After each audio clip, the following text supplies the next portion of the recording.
Alright guys, welcome back to another episode of Under the Arch. We've got a special guest to my right. Hello, Kai. Dano, welcome back, brother. Thank you, boys. You know. Good to be back. Well, it's good to have you back after, the COVID experience. Oh, don't.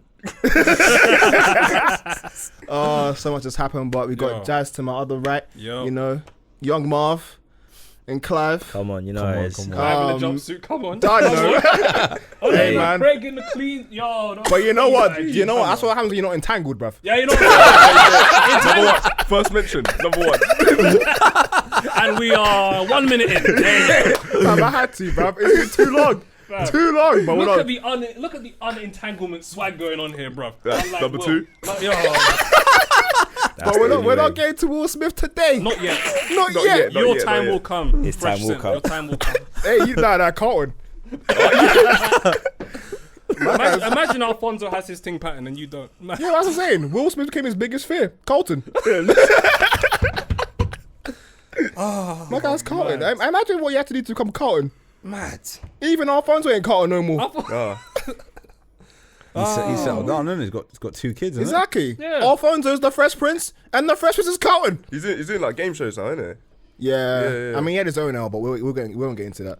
Yeah. But I mean, today we'll be discussing something else because I think what we've sort of realised over the last couple months, especially, is nothing's really changed as a black person in the UK. Nah. And we're here to discuss our own personal experiences. Yep. From, I guess, childhood to where we are now, So I'd say, off the jump, I'll ask Clive. In a sentence, how would you sort of, or paragraph? I don't think a sentence is actually enough. How would you summarize your experience of being black in the UK? If we have to protect jobs, please let me know now. Disclaimer. I think what I'd say is I think a lot of how I feel is probably through reflection.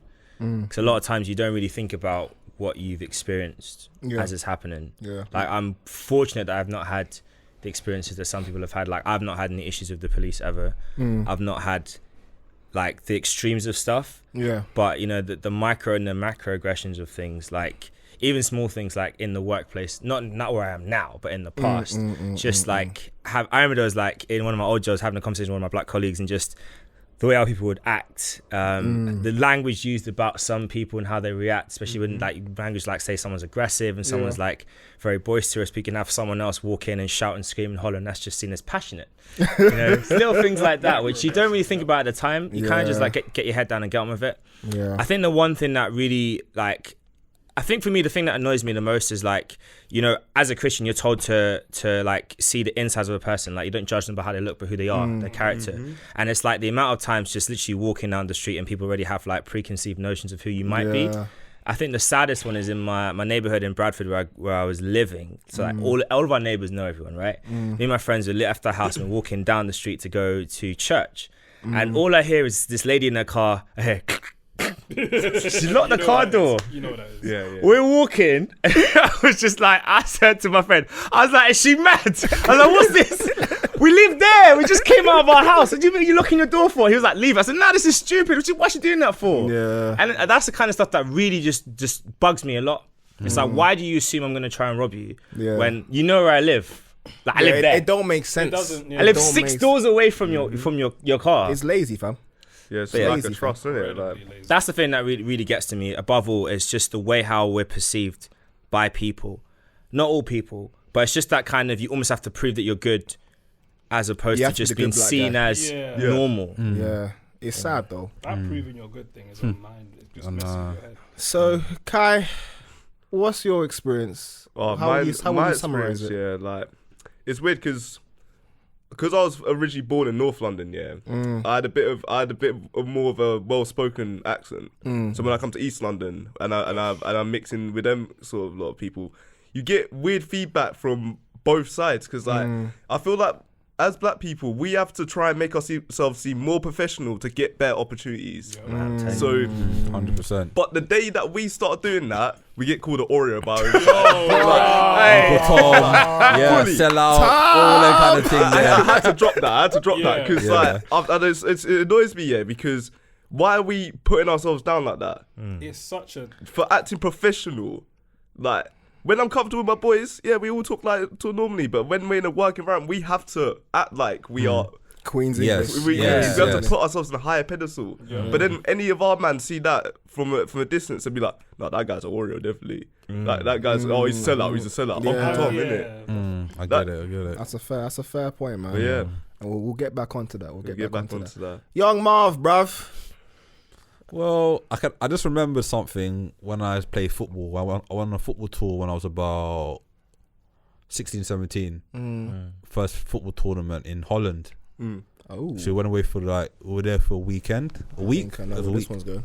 And then we played against a German team. And then one of the German players said something racist to one of our teammates, and all we saw was all of us that started running. It was a mayhem. The game had to get called off. So you were a good kid when you were young, yeah? Huh? You were a good kid. Of course. Still out to this day. No, but that experience kind of because I was young at the time, it kind of shook me up. Because when you're young, you don't really realize certain things. But when you get older and you start reading more about black history and everything, then you realize certain things. But then back then I was young. I would say I was naive. Was I naive? I was just young. Innocent. Didn't understand. But then I realized that and I thought, wow. It changes everything. It changes. Jazz, I mean, our histories intertwine, and then It's entangled, isn't it? it's too entangled.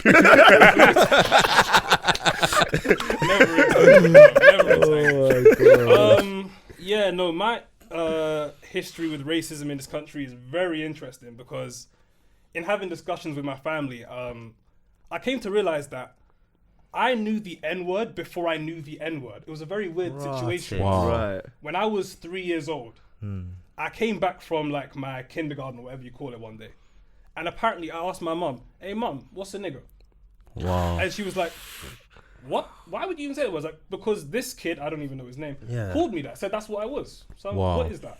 If only Jazz knew, would have scrapped him there and then. Dad would have given him the backhand. From 3 years onwards. If he is who I believe he is, he got his comeuppance. I hurt him. But regardless, after that... the views shared on 8-7 Allegedly. But what I hurt him for, from what my mom told me, something completely petty. Alright, so it's not alleged anymore. God works in mysterious ways. I was 3-4. I hurt him. It's what it is, bro. But you try and get a guy out of a court case. No. There's no court cases as part of the legal statute of anything. So I want to lay That's out this timeline, right? Because it's a bit wild to me. So 1998 or whatever, I get called the N-word. I don't even know what the word is. I then, at 4 years old, I go to a new school in... I go to a school in Hampstead Hill, and then you already know. Me and my brother were like one of 4 black kids in the school. Facts. One of them ones. Yeah. And there was a white girl who really liked me. Of course. Got that jungle fever, yeah. and then apparently, because again I don't remember this stuff, her mum hated me because I was black, and then the boys in the school hated me because they liked her and were like, yeah, but you can't be with her because you're not old enough. What do you mean I'm not old enough? Well, you're not old enough because you're black. What? Wow. Huh? Yeah, well, we're all 5 and we're white. So you're the youngest. That means it's because you're black. So you need to grow up and become white before you can date her. Grow up and become white, you know. Yeah. What do you want to do? Uncle Ruckus thing, bro. Get a big child. Uncle Ruckus, Michael Jackson, what's wrong going with? So then I used to run the statement to my mum. Yeah, well, you know what? I really want to like marry this girl. I'm 4 years old. Imagine me saying this madness. But yeah, I'm like, I really want to marry this girl. So when I grow up and I become white, I'm gonna marry her. And she's like, you're always gonna be black. Fam, the entanglements are mad. That's mad. And then the next thing, when I was 5, all my racist stuff happened like from like my child years up until like I was 17. 5 years old, a little madness where I went to a school right near Harvest called Gower House. Oh, I've heard about Gower House. Yeah. I heard about Me Gower and House. all my boys used to get beaten differently by the head teacher. And when I tell you what he did to us, I'm not kidding. Like white kids would get like a little, you shouldn't do that. Yeah. I would defend my friend. I would get pulled into his thing. I'd get punched out. No, that's not good. Yeah. From 5 till 7. Is he still around? Oh, he's dead. He's dead. We looked for him. He's dead. I like the way you said we. Rotten hell. It's fine. So yeah, then primary school. My boy, when I actually learned the N-word for the first time, my boy Kareem apparently got called it by our year 6 teacher. Swear down. Wow. Yep. She just said, "You're the N-word." Apparently, We're gonna have to have a chat about education at some Oh, point. Yeah. We have to yeah. fast track that conversation that you put in the group, bruv. Yeah. And I think just to skip all the little microaggressions that happened through like secondary school. I mean, you kind of got the first twos out the way, but carry on. Yeah. Like secondary school, we all knew what was going on. Me and Daniel went to the same secondary school. 4 year. 4 year. 4 year, To but- clarify, it was 4 year, but it was a very long year. Yeah. to You wanna share? what it was over there, everyone was patterned. Everyone was respectful. Like we would crack jokes and that, but as far as like racial lines, everyone knew their place. I think the year also the black people were kind of, there was too many of us. Yeah, we had them outnumbered, and Yeah, all the yeah, black yeah. people was like big dudes, like scary dudes. Yeah, So everyone was patterned. yeah. I get kicked out of Christ College for something totally unrelated. And I go to a new school called Fry and Barnet. Complete opposite. Oh yeah, I'm seeing white kids use the N-word freely. I had a situation where there was this black kid named Lawrence who me and my boy used to just bully, but just like as a friend. And this Indian kid was like, "Yeah, but I'm blacker than you." Yeah. We need to And- talk about BAME too, but that's another podcast for another day. And then I had a situation where same thing, raised around North London. I sound how I sound. And a light-skinned boy said, "Hey, yo, Jazz, we're taking a picture of all the black people, but you can't be in it." And I was like, "Beige mother, who do you think you are?" Bleep bleep. No, the problem is, yeah, like they say we're not acting black, yeah, but what is acting What black? is like I remember running the statement that you do realize that by you perpetuating the negative stereotypes of what we are, you're the coon. Literally. I'm here doing me. Exactly. I'm here doing me, loving myself, and more importantly, I know my history. I know where I'm from. I can track my ancestors back thousands of years. You can't track yours past 2 generations. Mate. You need to understand. Preach it. So when you come to try and test my blackness by how I speak, Yeah. you're just doing the wrong test, mate. Exactly. Because there's a lot of different tests. That's not one. And then final thing, I got arrested when I was not arrested. I got put in handcuffs for false identification. Yeah. When I was 15. Yeah. While I was running to school, they thought I was someone else. They thought I was a grown man who robbed the car, tackled me, beat me up, and then were like, "Oh, sorry, but you can't tell anyone about this." I was like, "Why not? Because who's gonna believe you?" And then they just left me to walk to school. And then there was a whole other situation where I walked into school, bloody face, ripped up uniform, and everyone just laughed at me. Said, "Oh, Jazz got arrested. I knew it." And it was like, The thing is Yeah, that was a horrible that day. would have happened right before the riots. 2010. Yeah, the riots 2011 wasn't Yeah, it? yeah, it was. After Mark Duggan's death. Yeah. Yeah. I mean, your history's a bit wild. Yeah, I'm not gonna lie, like, had a few. Ooh, I have one more thing, but I don't know if I should even mention it. Go Screw ahead. it. So, so now, sixth form. Can we just say, yeah, I've tried to censor this guy. Yeah. Give up. I've given up, bruv. Sixth form. This was a very egregious one. Me and there was. This is Woodhouse, right? No. This was Barnet. Yeah, this shit in Barnet. I told you about it. Oh yeah, you live in a whole different life to me, boy. Yeah. So me and my boys, there were like, I want to say 7 black kids in our class, and we had this white teacher, and I've forgotten her name, and it really infuriates me. But Because you lot were downstairs, innit? You on Yeah. that bottom floor. Yeah, actually, no. At that point, we were upstairs. With that top floor. Actually, we're on the middle floor. Oh yeah, never. This is where the incident. What, in the IT rooms? I think around the IT. Yeah. So we're having our little discussions, and then one of them, his name was Stelvio, used the N-word. While she's walking in, she's like, "What did you say?" He's like, I said nigga. And she's like, "You can't say that." Excuse me? I'm black. Yes, I can say it. Well, why can you say it? Well, just said it. And no. This gets a lot worse. And he's like, "I don't really need to explain this to you. I can just say it. well then I can say it too. Oh. And then and then he's like, no, you can't. He's like, yes, I can. Why can you say it? Because I have a black husband and we have a mixed race child together. And that is the John Terry defense. And then, no word of a lie, my boy Paolo was like, so you think you can actually say it? I can say it. Say it then. Nigga. You're a nigga. I can see where this is headed. Someone got. Come on. The problem is you don't see where this was headed because right then and there, I looked at all of them. I was like, mobilize, kick her off. That's what I was about to say. And for some reason, nothing. She said it. She walked. She said it. I think she saw like the temperament was rising to. But you said the N-word. We're gonna kick your ass. She cut, and then I was like, Are we gonna chase her? I'm down. I'm backing it. But they were like, no, we're gonna file a report. No one ever filed a report. The thing is, the issue with these stuff is that the reports never go nowhere. Yeah, like they never actually go anywhere. Yeah, so they just felt defeated and they just let it ride. But the fact that she thought she could say it on the back with she her has chest, a mixed fam. race With child. her chest. I'm With like, her chest, bro. Oh my days. And they walked out. And then walked out you on man- her own two legs. I'm like, the fact that she can walk out of here and without broken ankles. But yeah, that's my history. That's my brief history with race. There's a lot of other stuff. I mean, I get to slide past mine because who needs to top that one, bro? That's top of the table. Do you know what I mean? That's Liverpool. 27 points in front, bro. Liverpool. Oh, 30 years. But I think, I mean, if I'm gonna give a short history, I guess always primary school is a bit tough. I went to Ghana for a year. And when I came back, bruv, the accent was strong. All the fresher lines as well, yeah. Especially because, like, my English had gotten a bit weird because I've been away for a year. So that was tough. Obviously, never really had any issue with church because I've been in, like, a black church my whole life. Or most of my life. So never really had any issues there. I'd say work-wise is where most of it's happened.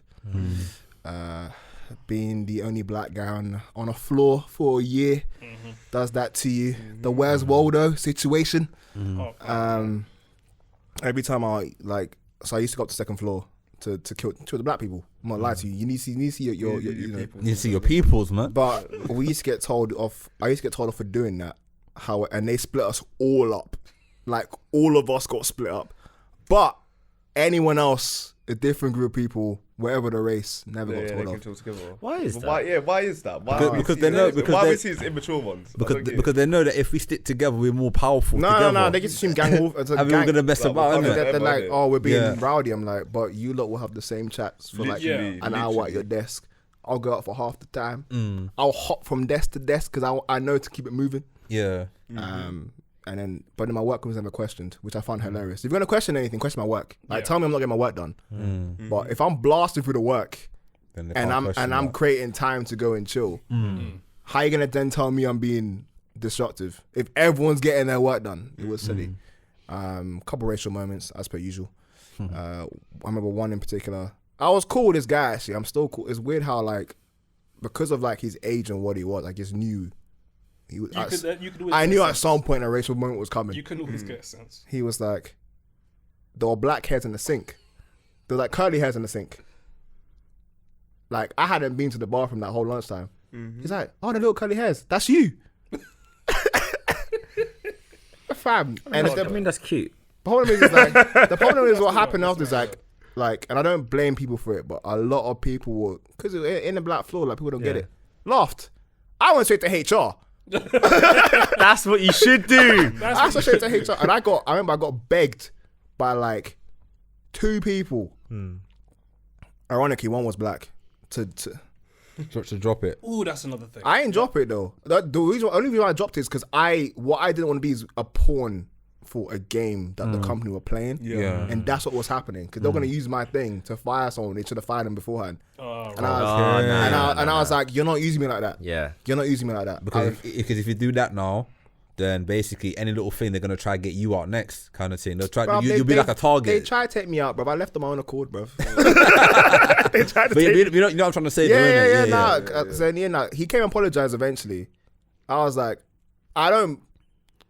my thing is, I know, like, kind of your generation, innit? I expected this crap. I was waiting for it. Yep. So, Tottenham fan as well. Oh, You know, Oh, God. garbage from the jump. You won't get into that. You won't get- But when it was obviously when he finished that whole thing had finished off, yeah, I was like, I knew at that point I just couldn't. The countdown had begun at that point already, but I was like, I can't stay here. A couple other racial moments with people that used to work there. I won't get into that. If they ever come on the podcast, I'll get them to talk about it. But yeah, like when you go through a couple, it was only when I moved over to the Brentford side that the race thing stopped. But it's just a mazza, bruv. Like when I say like work, that's what I figured out that racism was real. It's not about stopping you from getting to certain places, it's about your bag. It stops your bag. Yeah. So And I think hearing all these stories, I think it's just wild that there's this perception, like countrywide, that racism, that's an American thing. Couldn't be us. It's like, nah. No, It starts we're with you. sly. We're more sly with it than no, America. but That's the but problem. cut all of that. Yeah, it's the British people in America in the first place. Fam. That's what I'm saying. It literally all starts with you.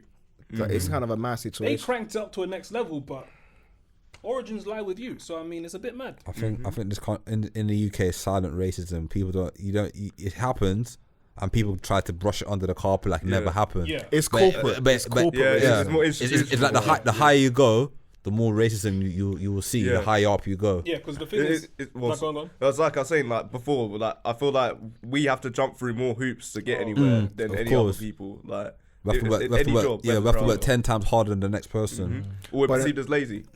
But then Exactly. at the same time, yeah, it's weird because I don't want to use it as an excuse either for stuff. Oh yeah, of no, course. It's such a tough balance, like Mm.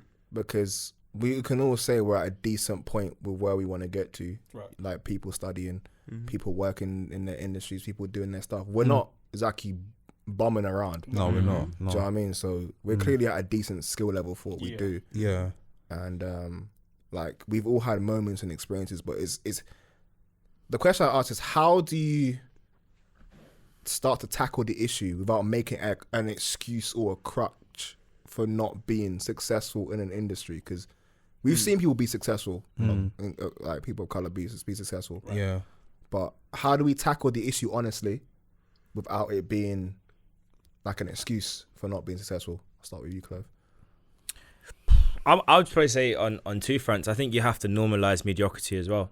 I think there's this idea of black exceptionalism and black excellence. I love it. It feels great. But you know, it's alright to be mediocre too. It's alright to be normal. I think you've got to get the balance right between Yeah. trying to push people to be excellent, but also accept that some people, they're just gonna live a normal life. Yeah. And that's fine. Yeah. And then on the other side, it's, you know, with this whole issue, it's like it's so intertwined with class. Yeah. There's a lot of issues. It's race and class. There's a lot of issues that black people will face, that white working class people will face, that after a certain point, it's kind of just like, where does the line get blurred? Is it racial or is it class based? Yeah. But I think ultimately we got to go back to education. I mean, right now, you know, because of COVID, no one can sit exams in high schools to go into universities and colleges, right? So everything's being done based on predicted grades, and we all know from our time in school that predicted grades were heavily biased based on who the teacher was, whether they liked you, how they felt about you. 100%. And I know for me personally, when I was in I was in high school, my maths teacher. Those of you who went to Rooksy, if you know exactly what I'm talking about, I ain't gonna say his name, but that guy. He thought I was gonna fail my exam. So when I got my grade for GCSE maths, and I believe I got a B, the way how he was shaking when I went to go and get the paper, I was almost like he thought I was gonna hit him.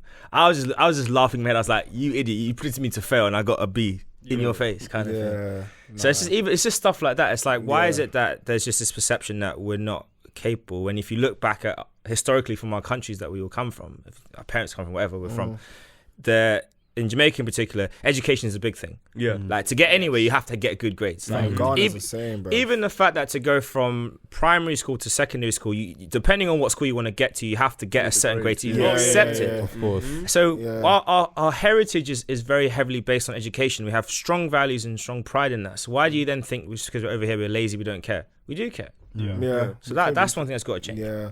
Yeah. And I think to follow up, like I remember in Ghana, I never did year 3, but I did year 2 twice. And I remember the French I learned in Ghana and the mass talent in Ghana carried me to year 10, bruv. Yo. When I say I coasted for a good long time, I coasted. Like I knew I could smash it because I was like, they're teaching you like full on algebra. I'm coming back to 2+2, bruv.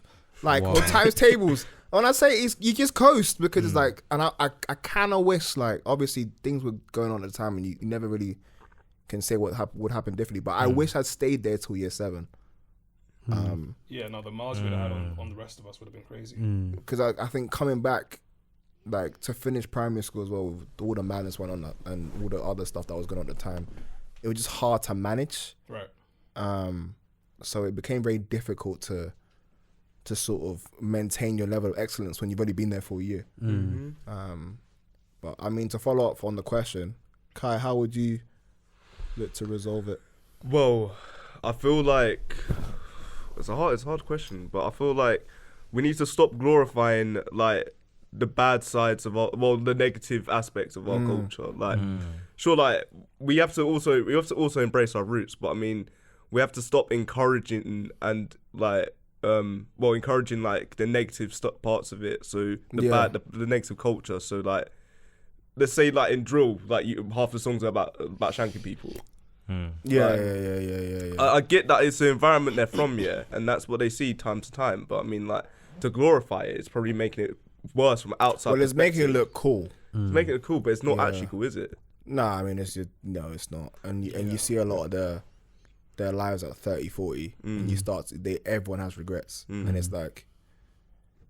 But I think we also need to big up the people who are doing in other sectors that aren't entertainment. In my sector, for example, like for people who do not know, I work in film production. You don't see a lot of black people there because I remember when I first told my career advisor at school, I went to get to film. They told me, don't be so ambitious.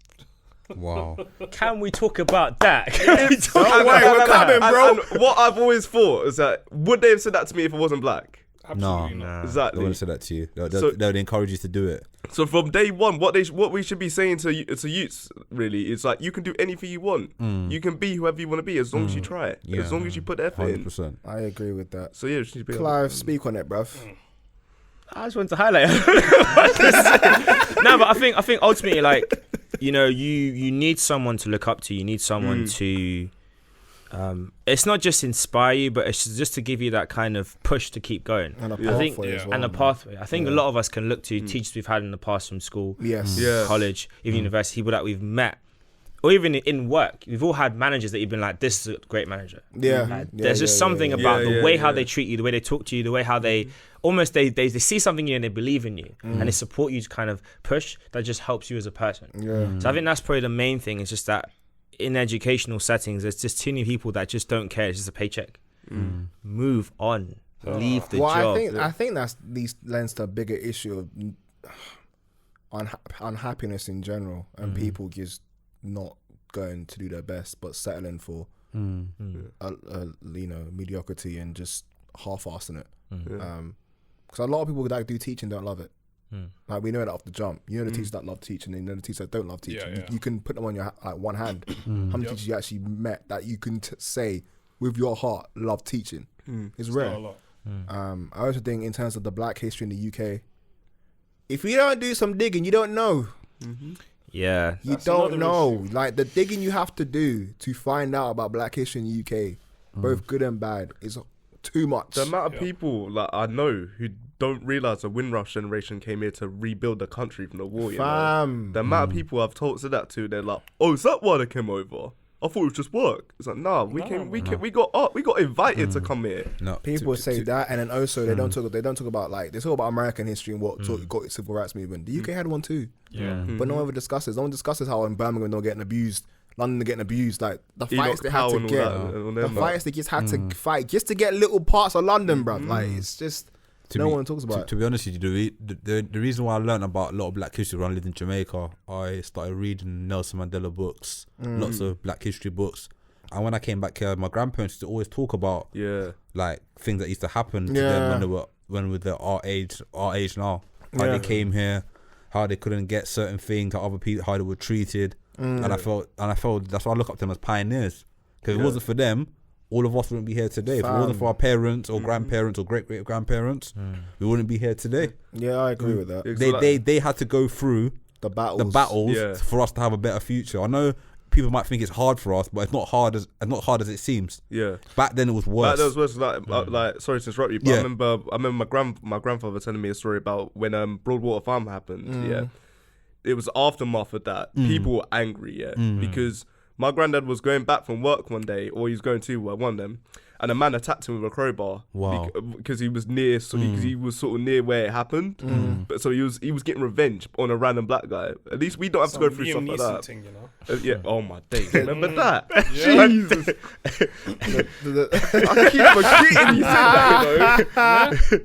The thing, I mean, that statement's loaded. But you know what? The truth is, with all of that, is like they're battles we have to fight for our generation, future generations, for our too, future like, kids, and we can't. I feel like our battle is to break the stigma. True, but that as well as to break, there's ceilings we need to bust through to then give ourselves the opportunities to do what we need to do. And I think when it comes to kind of the history of the 60s, 70s, 50s, 60s, 70s, I think those who don't learn history are doomed to repeat it. So they bury it. If you bury the history, then you kind of just do what you need to do to survive. Because what people don't tell you, the gangs were first built to protect your black leaders. They only got turned into other stuff because they killed the leaders. Yeah. It's true. So, and then we don't even talk about how they bring guns and all this other stuff into our communities for us to do stuff to each other. They don't talk about that stuff. I feel like one the first step would be to should be to teach at schools Black history in England. 100%. Like, because it's like you said, like we learned about the civil rights period in America. I learned that when I was in year 10, but I didn't have one day in school where I learned about any Black history in our country. Yeah. Like the Windrush, I had to learn about from my grandparents. Yeah. That's wild. Yeah, that's very. It's true. It's when I was in school, they didn't teach that at all. No. Yeah, they didn't teach nothing like that. I took history thinking I was gonna learn more stuff. Same. I learned about World War II. Yep, World War II, and I learned about that in race. primary school, like World War II and all that kind of Henry VIII and all that kind Battle of of Britain, all that kind of stuff. But what they need to do, well, maybe what us black people need to do, if we all we could stick together, we need to build our own school and educate us more. I don't like that idea. Do you know why? I like the concept, not the idea. The concept's good, but then you get it that it just gets too segregated, bro. Yeah. And then generations of kids or white kids will grow up to fear black people because they went to school with them. Like, I think you have to. It's infiltration, not segregation. And I think so basically, let me retract what I said then. Maybe we need to. I like have it that more. growing wisdom during the podcast. Thank you. 8-7 folks coming to a place near you. maybe what we need to do is to have it more in all schools, so everyone, not just black people, every race knows about Black history. Basically. Well, I think what we need to do is review the curriculum. Yeah, we need to review the curriculum and make adjustments to what's been written about. As far as even going to a guy like Churchill, say what he actually did. Yeah. Like. We need, the honesty. You need honesty. But you know what? But that's the thing they tried to bury. Exactly. They've tried to bury that for a while. They try and bury and. But then they'll always say they owned a third of the world. They always say they owned a third of the world. Yeah. But they never say what they did. The consequences of that, innit? They never say what they did. Never. It's like to find out about what they did to the Zulus, you have to watch the film Zulu, innit? Oh man, it's true. It's tapped, honestly. But I mean. It's kind of tough because I don't want to rant either. That's I kind of want to be proactive. So and just touching on your point about infiltration, I think it's more adaptation. I think that there needs to be a balance in terms of what's taught and how conversations are had. And I think there needs to be a space where it was even a clip I watched about question time, and it was when Carlo was on. They were talking about traditional white working class neighborhoods, right? And he was like, "What does that mean?" And the person who asked the question couldn't even answer the question because effectively he's alluding to the fact that traditional working class areas are predominantly white, but working class is not determined by color. No, it never has been. Working class is determined by your income. Yes. So I think there needs to be like a reevaluation of the conversation in relation to all these things, especially in education. I think in the workplace, in healthcare, And we'll get onto that another day or maybe later, I don't know. But there just needs to be like a reevaluation of how things are and how people are viewed, so that things are done more, people are treated more fairly and not prejudged and not ignored when they say they're in pain in hospital settings and stuff. Yeah, that's a whole big argument. That's we'll a say whole. that for a little bit. I mean, I think the final thing I'll say on it personally is the media coverage should change as well. Yeah. What really? I mean, you kind of know all the time. It's the verb. We need to see more like examples of like black excellence in the media and all that. Because sure, like it's like in entertainment, you see it, but I mean like entertainment and sports. You do not see on like the news or anything like that, like a black lawyer who's just won a big case. Well, I mean, even I don't personally need even that. Yeah. I guess what I found really frustrating was the last march. Yeah. And the marches afterwards that were peaceful. Yes. But the football hooligans that come down to do their thing, they said there were clashes. There were no clashes. No. You're getting attacked. Yeah. That's what happened. I mean, they were fighting the police in a lot of the clips that I saw. Exactly. It's as the day got later on, that's when the youngers decided to come out and be like, well, you know, if you man want to be on the clashing, that man's out here now. That's it. And all we did was repel. We didn't really there was no offense. We just went and repelled them. So I think that, for me, the media coverage has changed dramatically. I don't want every attack that's ethnic, a terrorist attack. I'm sick of it. We're not all terrorists, thank you. No. But I also think it doesn't help when we're getting like overly sensitive about stuff. Like you see like in like Little Britain, they've had to remove like all these scenes. I didn't stuff like that. But it's like there's a Malcolm X quote where he says that first of all, the white man will try and impress us with small achievements, and I feel like that's what it is. It's just small achievements saying, yeah, we took this off the TV because it may be deemed offensive. Yeah.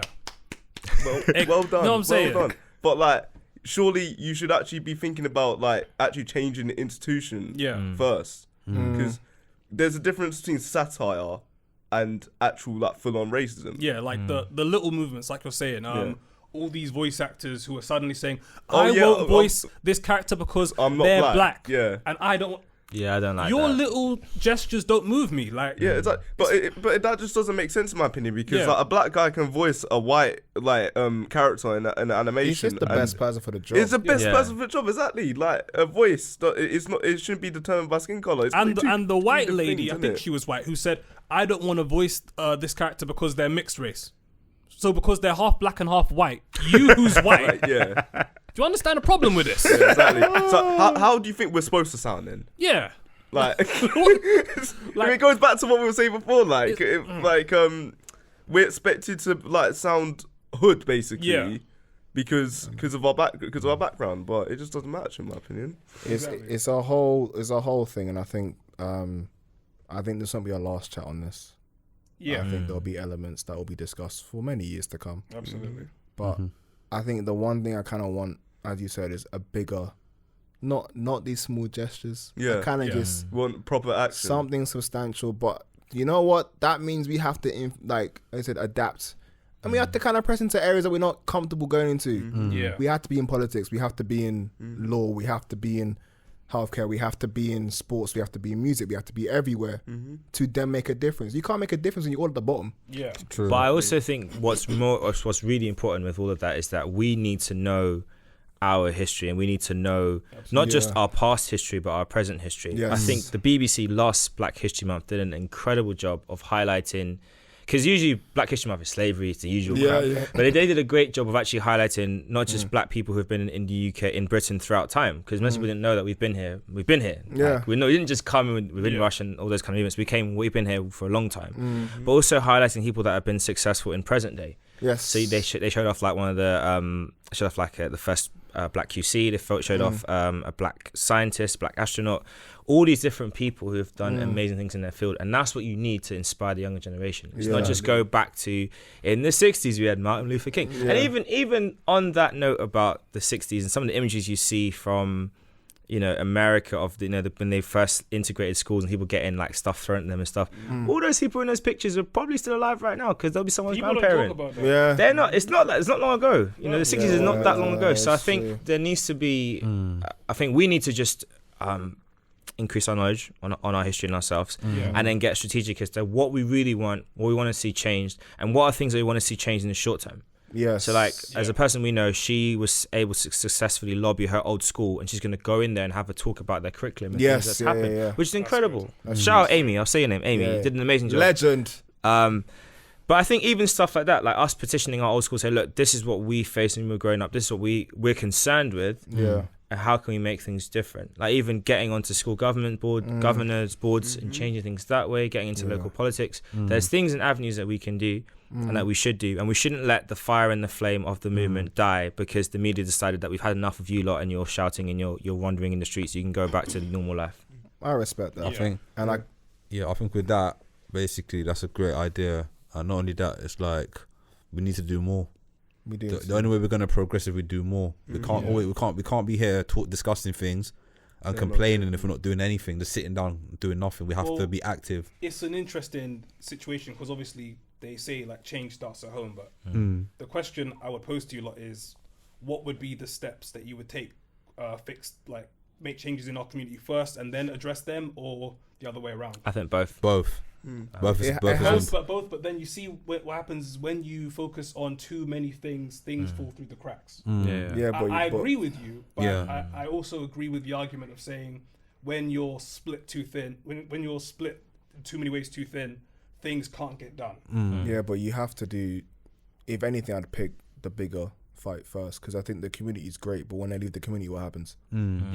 So you'd have to go out then in. You can't go sort out the community, because when they leave, it's like when you leave your home, you're told like, you can be told, you're going to be an amazing person, talented, whatever. You go to a school, you're told you're going to be nothing. You listen to the person at school, listen to your parents. So you have to go out then in. Actually, fair. That's why I feel like we need more role models out there to set a good example for people. And hopefully we get that chance, man. Hopefully get that chance, man. But I want to thank everyone for speaking today. I kind of want to end on it's a more solemn note, but I kind of need to address this.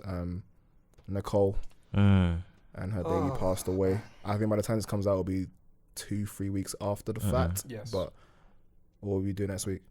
All right, cool. So it'll be like a week or a week and a half, 22.